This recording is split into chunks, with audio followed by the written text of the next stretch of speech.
em Marcos, capítulo 5, versos 35 a 43.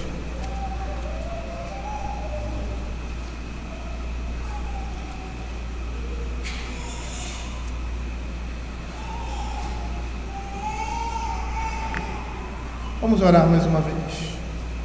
Graças te damos, Senhor, porque o Senhor abençoa o seu povo, Senhor Deus. Apesar de nós, apesar de não merecermos nada, Senhor Deus, que venha das tuas mãos, tu nos trata como filhos, ó Pai, porque fomos adotados por meio de Cristo Jesus na cruz do Calvário. Senhor, queremos pedir, ó Pai, que esse sangue e esse corpo que nos alimenta, Senhor, para a vida eterna, possa, Senhor, nesse momento, trazer, ó Pai, o devido, Senhor Deus, ensino, sustento e suprimento, alimento para a nossa vida, para que, através da Tua Palavra, possamos crer cada dia mais e mais no Senhor e colocar o nosso coração e a nossa confiança nele. Fica com o Teu povo, Senhor, eu te peço. Fala ao nosso coração, ao coração da Tua igreja. Vai muito mais além daquilo que nós, como mensageiros da Tua Palavra, podemos falar. Que o Teu Espírito Santo fale ao coração de cada um aqui, Pai, e esteja trazendo consolo, graça e misericórdia em tempo oportuno. Em nome de Jesus. Amém. Queridos, vamos abrir aí Mateus capítulo 5 e nós vamos expor o verso 35 ao verso 43, mas nós vamos começar, mas nós vamos começar o verso 21 a 24. Como vimos na última exposição, nós temos aqui duas narrativas entrelaçadas. Eu vou ler do verso 21 ao 24 e depois do 35 a 43. Diz assim a palavra do Senhor: Tendo Jesus voltado no barco para o outro lado, afluiu para ele grande multidão, e ele estava junto do mar. Eis que chegou a ele um dos principais da sinagoga, chamado Jairo, e vendo-o, prostrou-se a seus pés. E insistentemente lhe suplicou: Minha filhinha está à morte, vem e põe as mãos sobre ela, para que seja salva e viverá. Jesus foi com ele. Verso 35. Falava ele ainda quando chegaram alguns da casa do chefe da sinagoga, a quem disseram: Tua filha já morreu, por que ainda incomodas o mestre? Mas Jesus, sem acudir a tais palavras, disse ao chefe da sinagoga: Não temas, crê somente. Contudo, não permitiu que alguém o acompanhasse, senão Pedro e os irmãos Tiago e João. Chegando à casa do chefe da sinagoga, viu Jesus o alvoroço, os que choravam e os que pranteavam muito. Ao entrar, lhes disse: Por que estáis em alvoroço e chorais? A criança não está morta, mas dorme.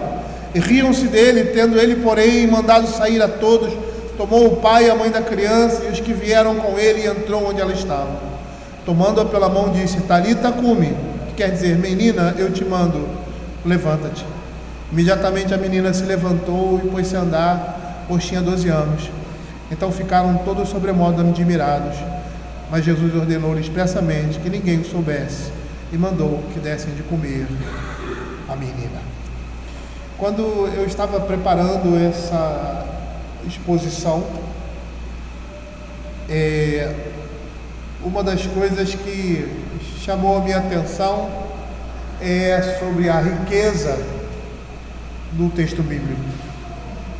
Muitos ensinamentos nós temos aqui nessas linhas ou nesses versos. E eu, sinceramente, eu estava até comentando com o seu Eli, corre o risco até de perder o foco aqui, que o foco aqui é a ressurreição, o foco aqui é a pessoa de Cristo. E como é rico o texto bíblico, e como é difícil para nós, pregadores do Evangelho, muitas vezes, tentar transmitir a grandeza de Deus na sua própria palavra. Que Ele assim o faça, e que se eu perder alguma coisa de vista, que o Espírito Santo de Deus acrescente isso a cada um de vós. Esse é o meu desejo.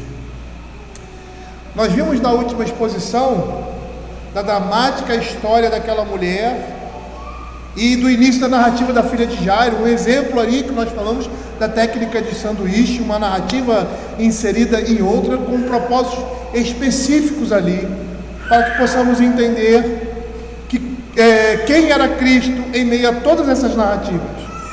Mas também o propósito dessas coisas acontecerem da forma como aconteceram no texto bíblico é para fortalecer a fé dos homens, e em especial aqui a fé de Jairo. Nós vamos ver isso. Como nós vimos no caso presente, a narrativa da cura da filha de Jairo é interrompida por uma mulher com hemorragia, e a história do meio sobre a mulher com hemorragia vai prover a chave para a compreensão das histórias que estão sendo combinadas aqui, e é isso que nós vamos ver mais uma vez. O verso 21 a 24 é aquele momento inicial onde o Senhor Jesus está voltando ali das terras dos Gerazenos, e é abordado quando logo desce do barco por um homem, ou seja, o chefe da sinagoga, que tem um nome. Ele é indicado aqui pelo nome, Jairo. E é nesse momento que a narrativa da mulher com hemorragia ocorre. O Senhor Jesus, soberano sobre todas as coisas, sabia que Jairo precisava aprender algo a respeito de Cristo, com toda aquela situação que aquela mulher vai viver ali, aqueles poucos momentos ali em direção à sua casa. E ele precisava aprender alguma coisa antes que Deus pudesse operar na vida dele e na vida da sua família. Perceba aqui no verso 23 que o Evangelho diz: insistentemente lhe suplicou. A forma como está descrito isso no Evangelho demonstra o desespero de Jairo para que Jesus pudesse salvá-la de sua enfermidade. Em sua fala, Jairo demonstra uma ansiedade intensa e uma apreensão temerosa, ligado a um forte desejo para que o Senhor, ou seja, o Senhor Jesus, curasse a sua filha. A enfermidade aqui ela não é descrita, mas percebe-se claramente que é algo muito grave que poderia, e não só poderia, mas levou aquela menina à morte. Se o Senhor Jesus não estivesse lá, pensava Jairo e os seus amigos. E é muito interessante porque é mais ou menos a mesma coisa que aconteceu com Lázaro, lá em João capítulo 11, verso 32, quando ele diz assim: quando Maria chegou ao lugar onde estava Jesus, ao vê-lo, lançou-se-lhe aos pés, dizendo: Senhor, se estiveras aqui, meu irmão não teria morrido. E aí nós percebemos que tanto Lázaro quanto Jairo precisavam conhecer, tanto Maria, irmã de Lázaro, quanto Jairo precisavam conhecer mais de Jesus, para que pudessem ter total confiança nele. E aí a gente vê como nós temos a necessidade de conhecer a Cristo pela fé, cada dia mais em nossa vida. E as Escrituras, elas testificam a respeito dele, para que tenhamos nesse mundo a fé para contemplarmos a Deus na pessoa de Cristo. Quando isso nos falta, queridos, a Escritura vai dizer que o caminho desses que são tirados do convívio da palavra é a própria destruição, como diz lá em Oséias capítulo 4, verso 6: o meu povo está sendo destruído porque lhe falta o conhecimento. Nós precisamos entender, como nós falamos hoje de manhã, que o nosso dia a dia deve ser baseado na fé que é gerada pelo conhecimento de Deus por meio da sua única revelação, que é a sua palavra. No caso de Jairo, como muitos de nós, precisava crer de tal forma que visse Jesus quem realmente ele era. E isso mais uma vez me faz lembrar um outro episódio da Escritura, que se encontra em João capítulo 3, verso de 1 a 3, de Nicodemos, quando chega para o Senhor Jesus e diz assim: Rabi, verso 2, capítulo 3, verso 2, sabemos que é mestre vindo da parte de Deus, porque ninguém pode fazer esses sinais que tu fazes se Deus não estiver com ele. E a resposta do Senhor Jesus a ele foi a seguinte: em verdade vos digo, que se alguém não nascer de novo, não pode ver o reino de Deus. Nicodemos errou e muito quando disse ser Jesus o mestre vindo da parte de Deus. Ele era muito mais do que isso, ele era o próprio Deus. Jairo precisava crer como creu aquela mulher, não no mestre vindo da parte de Deus, mas no próprio Filho de Deus. E perceba a perspectiva de Jairo com relação a Jesus. Ele diz assim: se apenas ele tocar as mãos sobre ela será curada. E parece que Jairo havia ouvido a fama de Jesus, provavelmente até visto, porque naquela região o Senhor tinha operado muitas coisas. E parece que essa era vamos dizer assim, um comportamento comum, muito comum do Senhor. Quando ia curar alguém, tocava nessa pessoa. E é interessante como nós podemos interpretar as coisas somente por uma parte, né? Então, na cabeça de Jairo, se o Senhor tocasse na sua filha, ela seria curada. Mas ele precisava conhecer um pouco mais a respeito de quem era aquele a quem ele vai buscar ajuda. Lá em Marcos capítulo 1, verso 41, diz isso, que Jesus, profundamente compadecido, estendeu a mão e tocou no enfermo. E ele disse: quero ficar limpo, Senhor, se tu quiser me purificar, tu me purifica. Ele: quero ficar limpo. Ele toca nele. Lá em Marcos capítulo 3, verso 10, muitos procuravam de muitos modos ao Senhor Jesus para que curasse as suas enfermidades e se arrojavam sobre ele para que eles o tocassem. Lá em Marcos capítulo 7, verso 32, trazem um surdo e um gago e lhes suplicam que impusesse, ou seja, que tocasse neles para que eles fossem curados. Então Jairo ouviu a respeito de Jesus, que aquele toque era um toque curador, era um toque divino. Jairo cria na eficácia do toque de Jesus, mesmo diante da realidade da própria morte da filha. Ou seja, ela estava com uma doença grave, e Jairo cria que se Jesus estivesse lá e tocasse nela, ela seria curada. Mas perceba que entre esse momento em que o Senhor vai à casa de Jairo e que Jairo insistentemente suplica para que ele vá lá, a narrativa da mulher com hemorragia entra. Jairo está presente a todo aquele ocorrido e vê o poder de Deus, mas também percebe a fé daquela mulher na pessoa de Cristo. E quando nós olhamos uma situação como essa, nós precisamos ver, muitas vezes, com os nossos próprios olhos, determinadas coisas que Deus está fazendo para lançarmos a nossa confiança no Senhor, como foi com Tomé, quando ele diz lá em João capítulo 20, verso 25, se eu não vir nas suas mãos o sinal dos cravos, e ali não puser o dedo e não puser a mão no seu lado, de modo nenhum crereis. E aí, quando nós vemos situações como essas, nos envergonhamos muitas vezes por não crer como deveríamos crer. Jairo viu a fé daquela mulher no poder de Jesus, e Jesus a apresenta a Jairo como um modelo de fé. Ele deveria também, como fez aquela mulher, lançar a sua confiança totalmente no Senhor, agora de uma forma diferente. E se nós formos comparar um com o outro, veja, aquela mulher era uma pessoa desconhecida, o nome dela nem é citado. Jairo é citado pelo nome, então ele era uma pessoa conhecida, era uma pessoa importante, era um dos principais da sinagoga, membro influente da comunidade, um dos 3 administradores ali da igreja. responsável por muitas coisas relativas à manutenção da sinagoga, era ele quem escolhia quem faria a leitura e a pregação no culto. Também a liturgia do culto, a ordem do culto era a responsabilidade dele. E diante de todas essas características ou qualificações, nós podemos entender que ele era um homem impiedoso, temente a Deus.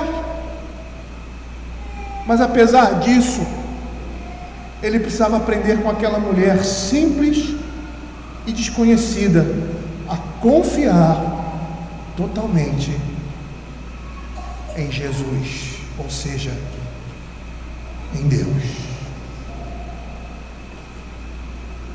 E eu gostaria de chamar a atenção dos irmãos, porque uma das coisas que o texto está nos mostrando, ou seja, a situação está mostrando a Jairo, é que aquela mulher apresentava uma fé verdadeira, uma fé, vamos dizer assim, incondicional. E quando nós olhamos aqui, às vezes nós nos confundimos, ou muitos pensam, mas nós precisamos entender que a fé aqui dessa mulher não produz cura, nem é um pré-requisito essencial para ser curada, porque Jesus curou muitas pessoas que não eram seus seguidores. No entanto, a fé permite que o indivíduo participe do ato de cura realizado por Jesus, que experimenta tanto a cura física como a espiritual. E aí, nesse caso, é um elemento extremamente essencial na experiência do crente, e cada dia mais colocar a sua confiança no Senhor. E aí nós temos o verso 35, onde a narrativa se desenvolve, quando diz assim: falava ele ainda quando chegaram alguns da casa de José da sinagoga, do chefe da sinagoga, a quem disseram: tua filha já morreu, porque ainda as incomoda o mestre. O drama se desenvolve nesse momento, quando as pessoas da casa de Jairo avisam que a menina está morta. Nesse momento, todos imaginam que é tarde demais e concluem: não adianta mais incomodar o mestre. Se Jesus fosse como um dos médicos, ele viria tarde demais. E na visão daqueles amigos e parentes de Jairo, não havia a menor possibilidade de que Jesus pudesse restaurar uma pessoa morta. Enquanto a menina estava doente, havia certa esperança em sua recuperação, principalmente porque Jesus estava a caminho, mas agora ela está morta, não é possível recuperá-la. E é irônico isso, e proposital, o atraso do Senhor Jesus. Ele é retardado ali por uma situação, ou seja, por uma necessidade de alguém que busca o Senhor verdadeiramente, com toda a sua confiança. Perceba que naquela narrativa, a mulher já perdera toda a esperança em qualquer outra coisa, e ela se lança unicamente na pessoa de Jesus. Mas perceba a ironia: o atraso dele causa a morte da menina. A mesma coisa que aconteceu com Lázaro, lembram? E foi as mesmas palavras que nós temos aqui. Nós vamos perceber aqui na narrativa de Marcos, quando Maria chega no lugar onde Jesus estava, e ao vê-lo, se lança aos pés dele, dizendo: Senhor, se estiver aqui meu irmão, se estiveras aqui meu irmão não teria morrido. E o que o Senhor diz para a irmã de Lázaro, ele vai dizer a mesma coisa para Jairo, mas de formas diferentes. Ela vai dizer assim para ela: não te disse eu, se creres verás a glória de Deus? E o que ele diz para Jairo: não temas, crê somente. Eles não imaginavam do que Jesus, o Filho de Deus, era capaz. Percebam a percepção dessas pessoas. Elas criam que Jesus podia curar uma menina enquanto estava viva, mas agora não há mais esperança, não há nada que Jesus possa fazer. Por isso ele diz assim: porque incomodas o mestre? É tão interessante essa situação, que mostra muito de nós mesmos. Somos capazes de querer em Deus, mas não totalmente. Como Nicodemos, que acreditava ser Jesus alguém muito especial, mas não conseguia ver quem realmente ele era. E a resposta de Jesus a Nicodemos quanto a isso é bastante explicativa: se alguém não nascer de novo, não pode ver. Não pode ver. Jairo precisava crer como aquela mulher. E ele havia demonstrado ali um mínimo de fé quando ele se prostra, ele adora o Senhor Jesus. Ele se põe aos pés em atitude de adoração aos pés de Jesus antes da morte da sua filha. Mas agora ele é chamado a ter mais fé, a confiar e ter a mesma fé que aquela mulher demonstrou. Ele precisava crer como creu aquela mulher.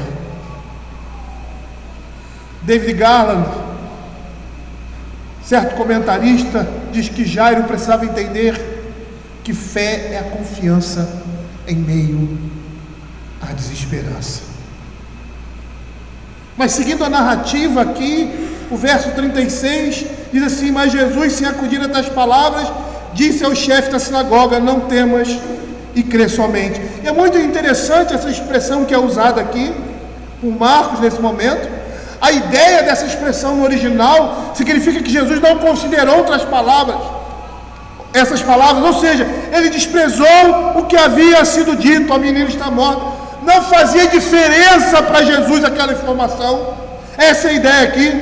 Para Jesus era indiferente ela estar viva ou morta, mas havia ainda algo que Jairo precisava fazer. Ele precisava ir aprender a transferir o foco das circunstâncias da morte de sua filha para o próprio Cristo. Por isso o Senhor se dirige a ele com tais palavras: não tenha medo, tão somente creia. E esse é o grande desafio diante de Jairo e de qualquer pessoa que se encontra com Cristo. Ou ela acredita somente o que as circunstâncias lhe apresentam, ou crê em Deus que torna todas as coisas possíveis. Por quê? Porque só uma coisa era necessária: crer. Eu gostaria de, com uma pequena ilustração, que não foi criada por mim, e não sei se isso é verídico e é verossímil, ou seja, pode ser uma verdade. Uma ilustração que vai nos mostrar o que essa fé representa, ou o que realmente é fé. Era aquilo que Jairo precisava ter, e foi o que aquela mulher apresentava.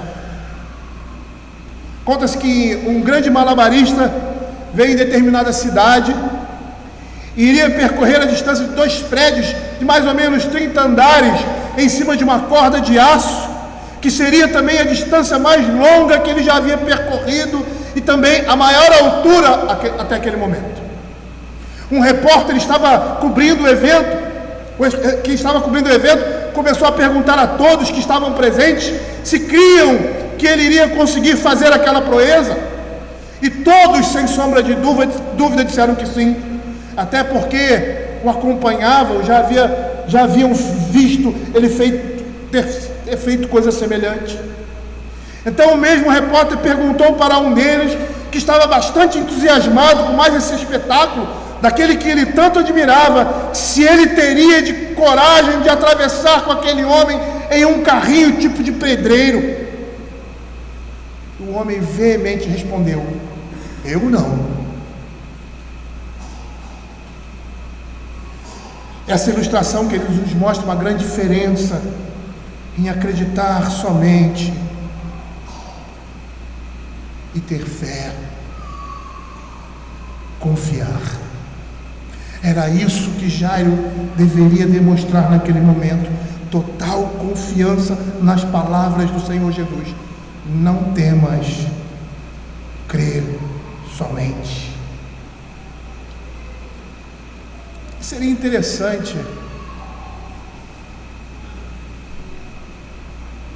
nós pensarmos que muitos de nós cremos no poder de Deus, em sua bondade, em sua misericórdia, na sua proteção, no seu cuidado, mas não temos coragem para enfrentar os desafios da vida na confiança completa nele. E sabe o que é mais interessante disso tudo? Uma coisa interessante aqui era que a palavra de Jesus, ou seja, a palavra que Jesus tinha para Jairo, que ele deveria crer somente e não temer, essa é a mesma palavra de poder que vai trazer vida àquela jovem. Ou seja, a fonte da mesma palavra que ordena a menina que se levanta é a mesma que exorta a Jairo a crer. Você já pensou nisso? E sabe que isso me faz pensar que nós não devemos desprezar a palavra de Deus quando ela nos consola. Nós devemos confiar somente que o Senhor está trazendo alívio e consolo por meio da sua palavra de poder, que são as Sagradas Escrituras. É o mesmo poder que diz para uma mulher que está morta se levantar. É o mesmo poder que diz para Jairo: não teme, creia somente. Matthew Henry faz uma aplicação também desse verso bastante interessante. E aí ele olha para uma outra perspectiva, para a perspectiva da morte em si, que nós vamos ver mais adiante, com respeito aos nossos familiares, porque aqui está se falando sobre ressurreição. Ele diz assim: nós não devemos nos desesperar a respeito dos nossos familiares mortos, nem nos entristecer por eles como aqueles que não têm esperança. Veja o que foi dito a Raquel, que não queria ser consolada porque os seus filhos já não existiam. Reprime a voz de choro e as lágrimas dos seus olhos, a esperança no derradeiro fim para os teus descendentes, porque teus filhos voltarão. Portanto, não tema, não esmoreça. E aí ele vai dizer: a fé é o único remédio contra a tristeza inquietante e o medo em uma ocasião como essa. Que ela os acalme, crê somente, conserve a confiança em Jesus, dependa dele e ele fará o que for melhor. Creia na ressurreição e não tenha medo. Parece que é isso que Jesus quer mostrar aqui quando questiona os presentes a causa do choro e do lamento, uma vez que a criança dormia, ou seja, ela estava com o Senhor. Mas perceba que essa situação como um todo aponta para a ressurreição dos mortos, aponta para a nossa esperança em Cristo, aponta para o último dia, aponta para a ressurreição de Cristo.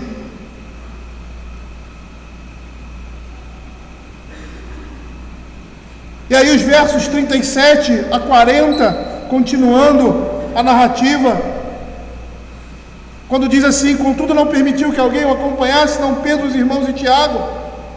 E chegando à casa do chefe da sinagoga, viu Jesus o alvoroço, os que choravam e os que pranteavam muito. Ao entrar lhe disse: por que estás em alvoroço, chorais? A criança não está morta, mas dorme. E riam-se dele.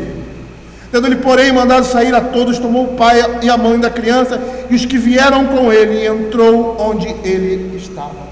Esses versos mostram a cena na casa da menina. Jesus deixa a multidão do lado de fora e entra somente com os discípulos e os pais da criança. Alguns comentaristas dizem que isso se deu por dois motivos. Um deles seria que os discípulos do Senhor Jesus serviriam de testemunha, pois para um fato ser considerado verdadeiro naquela época, era necessária a presença de 2 ou 3 testemunhas. O outro motivo, referindo-se aos pais da menina, é que eles seriam fortificados na fé ao presenciarem o que Jesus iria fazer naquele momento. E a cena é bastante interessante, pois passa de uma suposta tristeza, e eu vou explicar o que é isso, uma lamentação para um escárnio. E por que eu digo uma suposta tristeza? Porque provavelmente haviam aí os familiares que estavam compadecidos, sentindo ali a morte daquele ente querido, mas também existiam profissionais ali no meio. Naquele tempo era muito comum terem pessoas que lamentavam com cantos e danças fúnebres a morte de alguém. Eram chamadas as carpideiras, contratadas para prantearem em funerais. No judaísmo do século I, haviam associações profissionais desse tipo de pessoa. E isso era tão importante ali naquela cultura, que até mesmo os pobres em Israel deveriam contratar pelo menos 2 tocadores de flauta e uma carpideira. E esses lamentadores profissionais eram em geral mulheres que acompanhavam o esquife da casa até a sepultura, batendo palmas e cantando lamúrias muito comoventes. Quando Jesus diz que a menina dorme, os lamentos se tornam escárnio. E aí você percebe a completa alienação daquelas pessoas, pelo menos desses, diante daquela situação. Alguns comentaristas entendem que a criança estava em coma e não morta. E nós percebemos isso, que isso se dá pela falta de fé, de crer na pessoa de Cristo e no relato bíblico. Teólogos liberais creem assim, tentando explicar os milagres de Jesus não como realmente são milagres. Mas a criança estava verdadeiramente morta.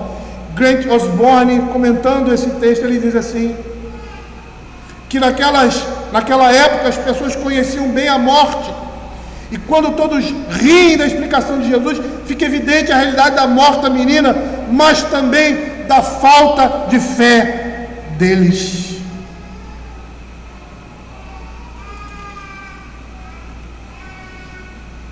Perceba aqui no verso 40, quando diz, riam-se dele, tendo ele, porém, mandado sair a todos, tomou o pai e a mãe da criança e os que vieram com ele, e entrou onde ela estava.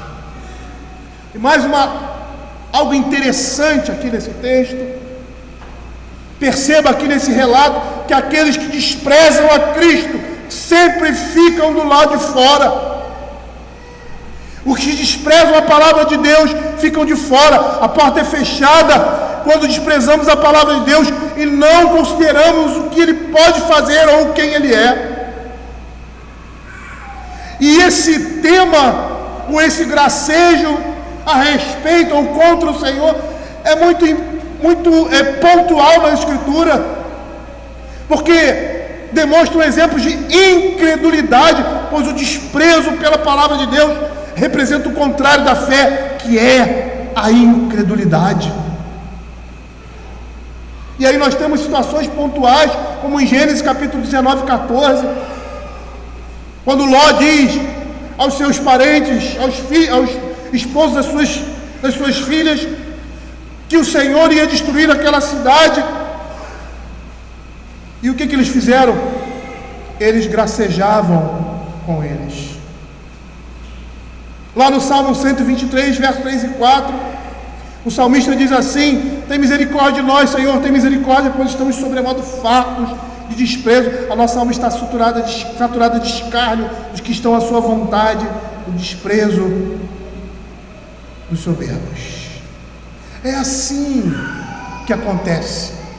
Aqueles que desprezam a palavra do Senhor escarnecem deles, e eles ficam de fora.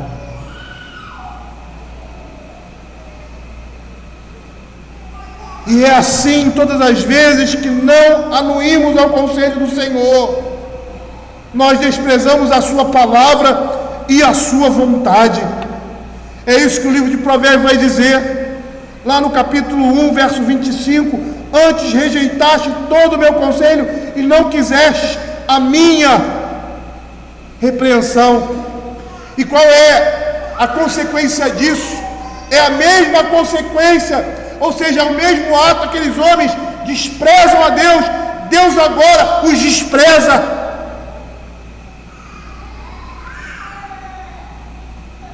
Quando lá no verso 26 ele diz: também eu me rirei na vossa desventura. É como se ele estivesse dizendo: vocês riram da minha palavra e zombaram de mim, mas agora é minha vez.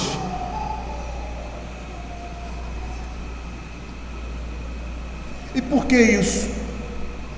Porque a Escritura nos diz, lá em Isaías capítulo 55, versos 6 e 7: buscai ao Senhor enquanto se pode achar, invocai enquanto está perto.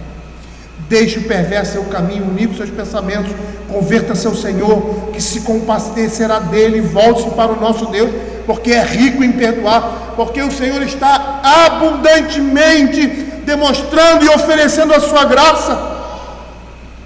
E aqueles que desprezam e riem dele serão também desprezados. Lembra que eu comentei anteriormente que a fé não produz cura, nem seria um pré-requisito essencial para isso, porque Jesus curou muitas pessoas que não eram seus seguidores. No entanto, a fé permite que o indivíduo participe do ato de cura realizado por Deus, para que ele experimente tanto a cura física quanto a espiritual. Por isso a Escritura vai dizer: justificados, pois, mediante a fé, temos paz com Deus. No nosso chamado e na nossa vocação, participamos disso pela fé. E essa participação traz regozijo, traz glória ao nome do Senhor. Perceba que apesar da fé ser um dom de Deus, ela é uma ação da parte do homem. Jesus chama os seus discípulos a terem fé nele e a exercitarem a sua fé nele.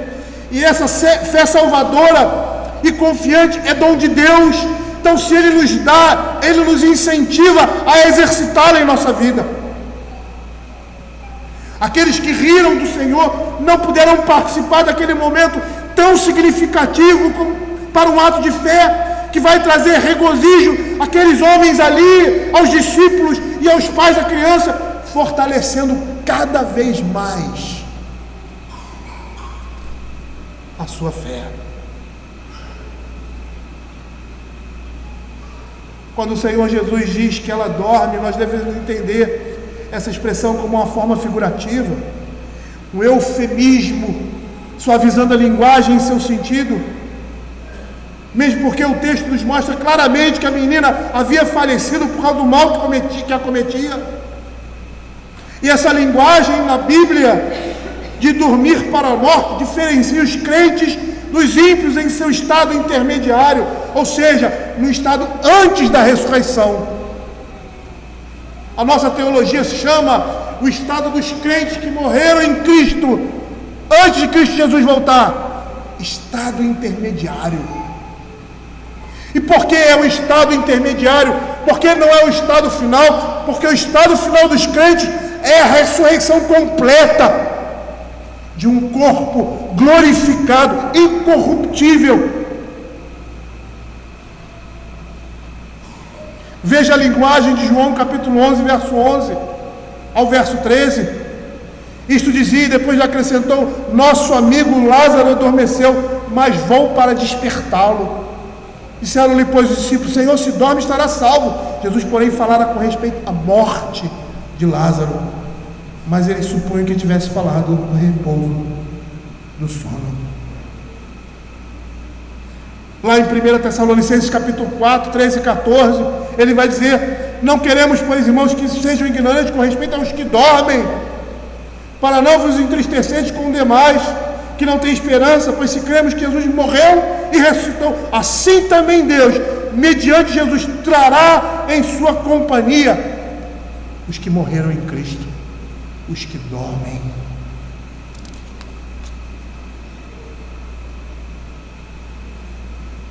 E aí nos versos seguintes a palavra de Deus diz que o Senhor, tomando aquela menina pela mão, disse: Talita cumi, quer dizer, menina, eu te mando, levanta-te. E imediatamente a menina se levantou e pôs-se a andar, pois tinha 12 anos. Então ficaram sobremodos admirados, mas Jesus ordenou-lhes expressamente que ninguém soubesse e mandou que desse de comer a menina. Em certo sentido, o que nós estamos vendo aqui é aquela cena precursora da ressurreição futura de Jesus e de todos os crentes. Mas essas ressuscitações dos mortos da Bíblia são temporárias, pois todos morreriam novamente, mas ela aponta para a ressurreição final. Por quê? Porque nós aguardamos, segundo a fé na promessa do Evangelho, aquele último dia em que os mortos em Cristo ressuscitarão de forma incorruptível, nem o pecado nem a morte existirão mais. Abra sua Bíblia em 1 Tessalonicenses capítulo 13, capítulo 4, verso 13 a 18. Veja o que a Escritura vai dizer. Não queremos, irmãos, porém, que sejais ignorantes com respeito aos que dormem, para não vos entristecerdes como os demais que não têm esperança.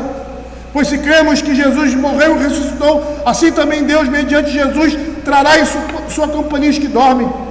Ora, ainda vos declaramos por palavra do Senhor, isto nós, os vivos, os que ficarmos até a vinda do Senhor, de modo algum precederemos os que dormem. Porquanto o Senhor mesmo, dada a sua palavra de ordem, ouvida a voz do arcanjo, ressoada a trombeta de Deus, descerá dos céus, e os mortos em Cristo ressuscitarão primeiro. Depois nós, os vivos, os que ficarmos, seremos arrebatados juntamente com eles entre as nuvens para o encontro do Senhor nos ares, e assim estaremos para sempre com o Senhor. Consolai-vos, pois, uns aos outros com estas palavras. Lá em Daniel capítulo 12, verso 2, a palavra de Deus também fala sobre uma ressurreição, ou seja, duas. Quando diz assim: muitos dos que dormem no pó da terra ressuscitarão, uns para a vida eterna e outros para vergonha e horror eterno. A Escritura fala de dois tipos de ressurreição no final: uma ressurreição com corpos incorruptíveis e uma outra ressurreição para aqueles que morreram longe de Cristo. Ali ele não fala em incorruptibilidade, nem um corpo sem pecado, mas fala de um corpo que será ressuscitado e irá sofrer as dores do inferno eternamente sobre si.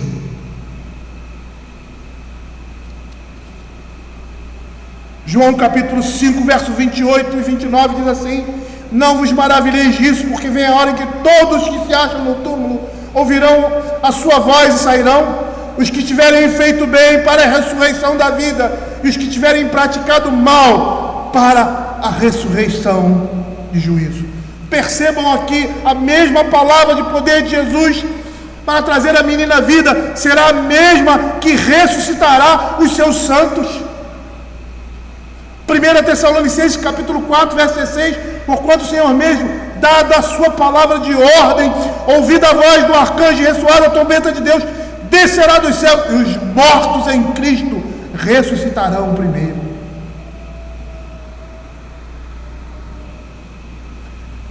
Essa é a palavra de Deus, do Jesus, o Deus encarnado, o Filho de Deus.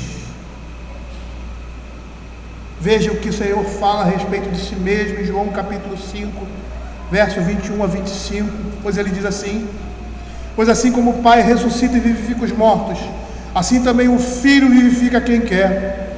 E o Pai a ninguém julga, mas ao Filho confiou todo o julgamento, a fim de que todos honrem o Filho do modo porque honram o Pai. Quem não honra o Filho não honra o Pai que o enviou. Em verdade vos digo, quem ouve a minha palavra e crê naquele que me enviou tem a vida eterna, não entra em juízo, mas passou da morte para a vida. Em verdade vos digo, que vem a hora e já chegou, em que os mortos ouvirão a voz do Filho de Deus, e os que a ouvirem viverão.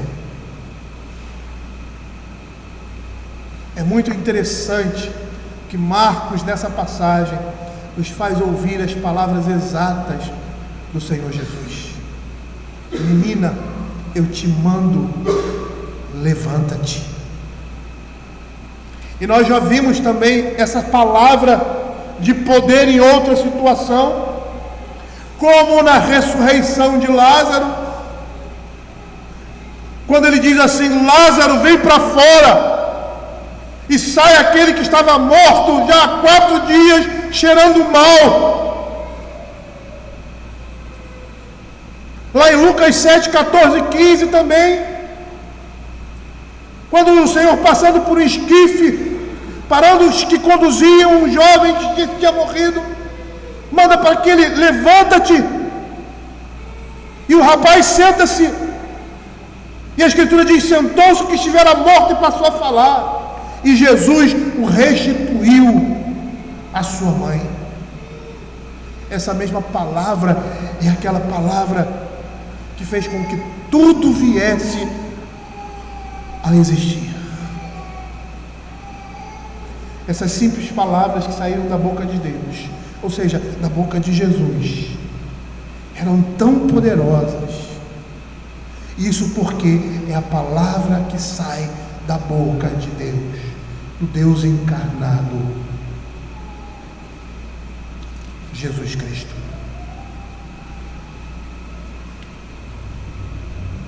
Queridos, essa passagem quer dizer muito mais do que um milagre, uma ressurreição, em que essa menina, depois de um tempo, veio a falecer, mas apontava para aquele último dia, que o apóstolo Paulo fala lá em 1 Coríntios capítulo 15, versos 50 a 56. O capítulo 15 ele fala sobre ressurreição, mas no final desse capítulo ele diz assim: isto, irmãos, afirmos que a carne e o sangue não podem herdar o reino de Deus, nem a corrupção herdar a corrupção. Eis que vos digo um mistério: nem todos dormiremos, mas transformados seremos todos, num momento, num abrir e fechar de olhos, ao ressoar da última trombeta. A trombeta soará, os mortos ressuscitarão incorruptíveis, e nós seremos transformados. É muito interessante essa expressão, trombeta. Israel tinha uma festa das trombetas, e essas trombetas eram trocadas. E sabe o que significava o som da trombeta? A voz de Deus. E aí ele continua: porque é necessário que este corpo corruptível se revista da incorruptibilidade, e o corpo mortal se revista da imortalidade. E quando este corpo corruptível se revestir de incorruptibilidade, e o que é mortal se revestir de mortalidade, então se cumprirá a palavra que está escrita: tragada foi a morte pela vitória. Onde está a morte, a tua vitória? Então morte é o aguilhão. O aguilhão da morte é o pecado, e a força do pecado é a lei. Graças a Deus que nos dá a vitória por intermédio de nosso Senhor Jesus Cristo. Aí Paulo conclui: portanto, meus amados irmãos, sede firmes, inabaláveis e sempre abundantes na obra do Senhor, sabendo que no Senhor o vosso trabalho não é vão. Ou seja, tudo aquilo que fazemos para Deus vai redundar para nós na nossa ressurreição. Veja que Paulo, a dizer isso, ele admoesta a igreja a ficar firme e continuar exercendo a fé, a justiça.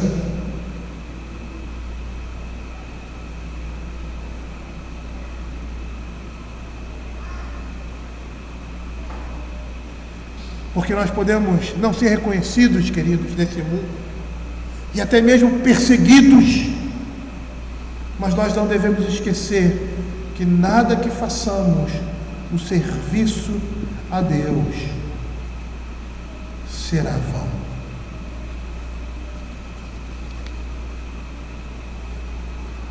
E o que acontece? Imediatamente a ressurreição da menina, ou seja, a ordem de Cristo. A Escritura diz: imediatamente a menina se levantou e pôs a andar. Todos os milagres de Cristo eram assim. Eram coisas que aconteciam do nada para o tudo, ou seja, daquilo que não existe para aquilo que vem a existir. Um homem que tem uma mão esmirrada, a mão cresce e fica uma mão saudável. Uma pessoa que está morta, ao ouvir a palavra de Cristo, imediatamente ela se levanta. Perceba, no mesmo instante da palavra de ordem de Jesus, ela voltou à vida. Por quê? Porque Ele é aquele que tanto tem poder sobre o corpo como a alma do homem.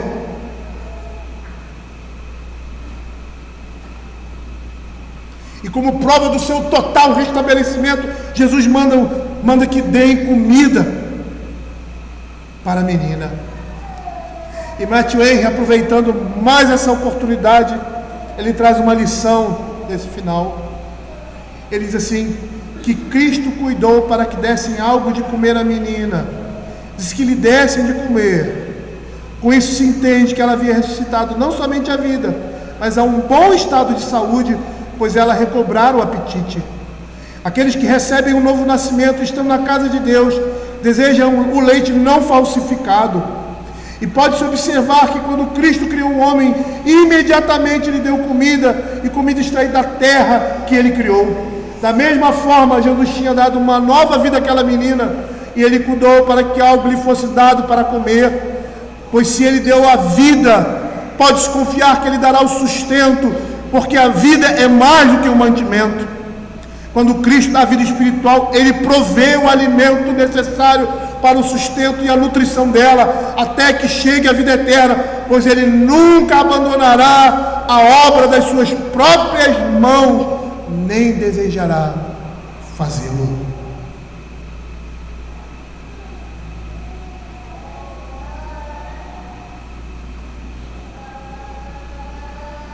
Eu gostaria de terminar, queridos, chamando a atenção dos irmãos para algumas coisas.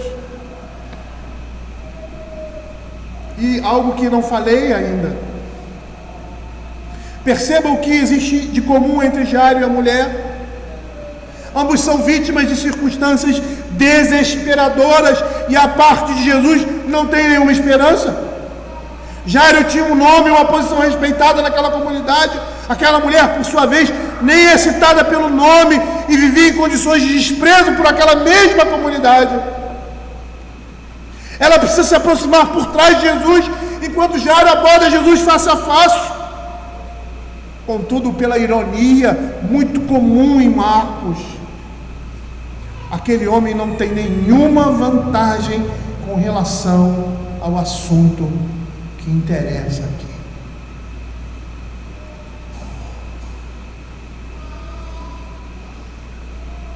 Perceba que aquela mulher é exemplo de fé, e Jairo deveria entender o comando de Jesus na mesma perspectiva que aquela mulher. Não tema e crê somente, e responder esse comando com o mesmo tipo de fé daquela mulher que não conhecia limites, nem mesmo o levantar alguém dos mortos.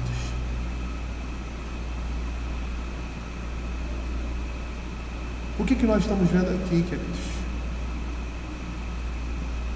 Diante de tantas coisas que nós falamos, de tantas lições que nós tiramos, eu poderia me deter em cada uma delas, mas o que nós estamos vendo aqui, queridos, em primeiro lugar, é a pessoa de Cristo e quem Ele realmente é. E nós devemos crer na Sua palavra, seja essa palavra de consolo. Quantas vezes eu, em situação de falar alguma coisa que conforte o coração de uma pessoa, pela morte de alguém querido, pela doença ou por alguma coisa que ela está passando, que a faz sofrer, e você, diante daquela pessoa, você como ministro se vê assim, completamente sem arma nenhuma, completamente incapaz de falar alguma coisa que toque o coração daquela pessoa, que traga consolo por suas puras e simples palavras. Nesse momento, lembre-se da palavra de Deus. Lembre-se o que os salmos falam, o que Jesus está falando aqui, o que Ele fala na sua palavra. no consolo, porque esse consolo da palavra de Deus tem o mesmo poder da criação e da ressurreição de mortos. E às vezes nós desprezamos o consolo do Senhor na sua palavra, mas é essa mesma palavra que criou todo esse universo.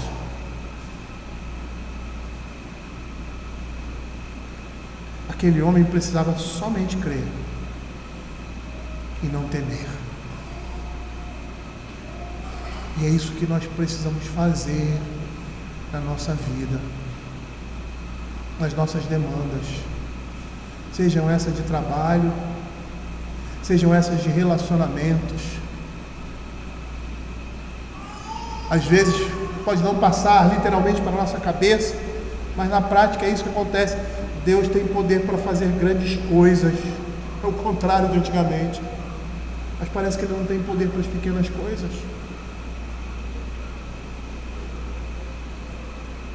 A palavra que consola, a palavra que exorta, a palavra que admoesta,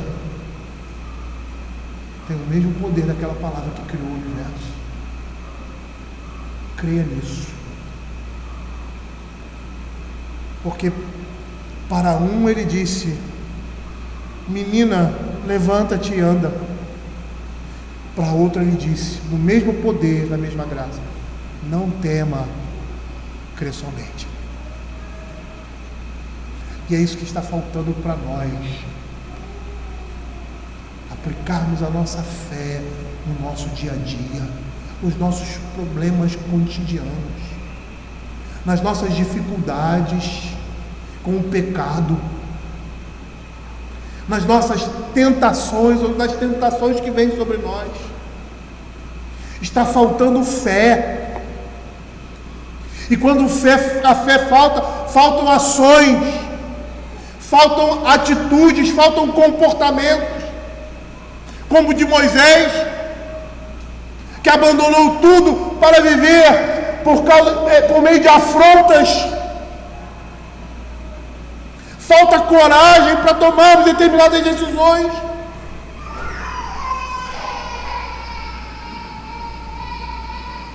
Porque nos falta fé. Fé na palavra de Deus, aquilo que Ele fala. Creia que essa palavra que você está lendo ali na sua casa, muitas vezes em meio à desesperança, ao choro, por uma situação em que você está vivendo aflitiva,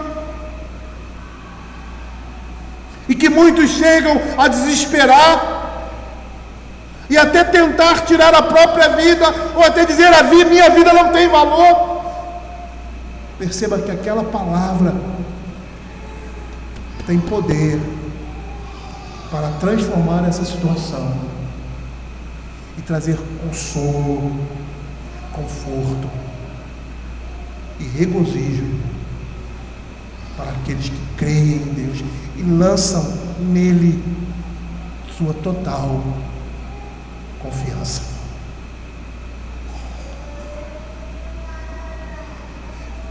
E sabe qual era o propósito de Marcos ao escrever tudo isso a respeito de Jesus? Para que o seu povo creia que Ele é o Filho de Deus e lance nele todas as suas esperanças, todas as suas expectativas, todo o seu coração. Vamos ficar de pé, queridos, e vamos cantar